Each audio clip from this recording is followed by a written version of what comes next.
हम कर्म क्यों करते हैं बताइए, कर्म क्यों करते हैं? यानी हम खेती में जाते, कोई किसान खेती में जाते हैं, क्यों जाते हैं? हम नौकरी करते हैं, क्यों करते हैं? हम व्यवसाय करते हैं, क्यों करते हैं? हम घर में गृहिणी बनकर घर को संभालते, क्यों करते हैं? ताकि अगर हम किसान हैं, खेती करें तो ताकि उससे आने वाली फसल हमें पैसे देगी, पैसे से सुविधा आएगी, और जो आने वाली सुविधा है उस सुविधा से हमें खुशी मिलेगी। सही बात है कि नहीं? हाँ बोलो, नहीं तो ना बोलो, कुछ तो बोलो, कुछ तो बोलो। अच्छा ये हाँ है, ये ना है, ये क्या है?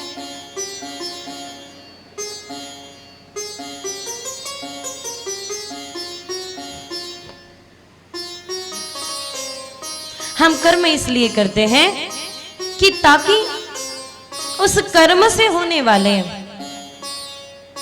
फल को हम भोग सके। अगर हम किसान हैं, हम खेती कर रहे हैं, तो आने वाले फसलों से जो पैसा है उस पैसे से द्वारा, पैसे के द्वारा हमें सुख मिले, सुविधा मिले। सुख की अपेक्षा से, आनंद की अपेक्षा से जो भी करते हो ना, आनंद की अपेक्षा से जो भी करते हो या जो भी कर रहे हो, अपेक्षा दुख की जननी है। अपेक्षा दुख की जननी है।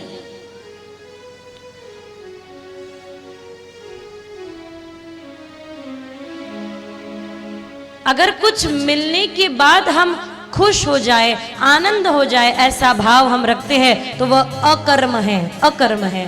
और काम करके पैसा मिले और पैसा मिलके हमें खुशी मिले, ऐसा सोचते हैं तो वो अकर्म है।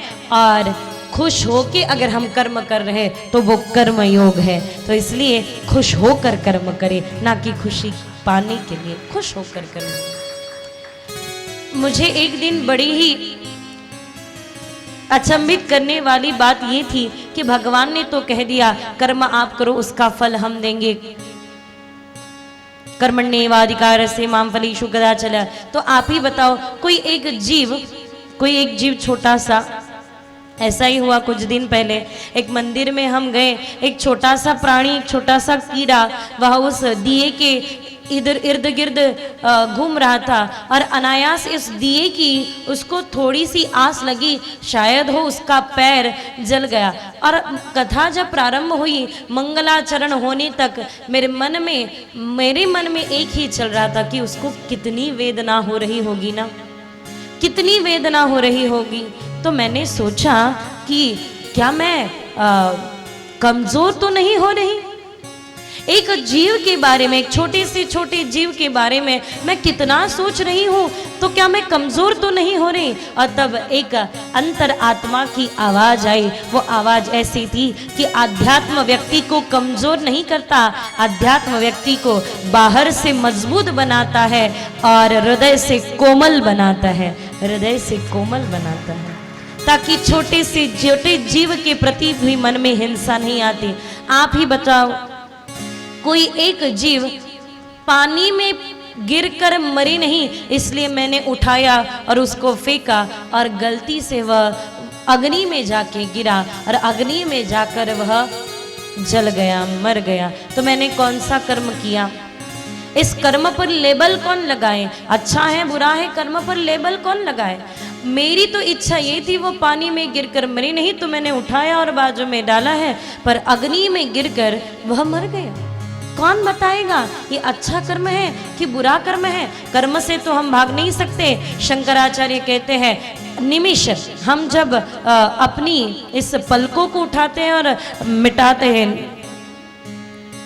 हम पलकों को उठाते हैं और बंद करते हैं, वो भी एक कर्म ही है। यानी कर्म से, चाहे जंगल में भी चले जाओ तो भी हम कर्म से भाग नहीं सकते, कर्म से छूट नहीं सकते। ये हमें समझना बहुत ही ज़रूरी है। तो कर्म से तो छूट नहीं सकते, तो क्या इतने सारे कर्मों को हमें भोगना पड़ेगा? इतने सारे कर्म के बीज को हमें संभालना पड़ेगा। हम जब आश्रम में थे, हम अपने आश्रम के दिन याद बार बार आते ही रहते हैं। जब भगवत गीता के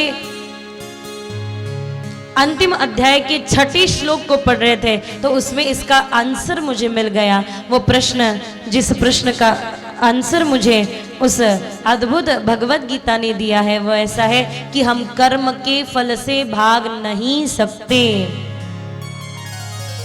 जीवन में कुछ घटित हुआ है उसके फल तो मिलेंगे ही।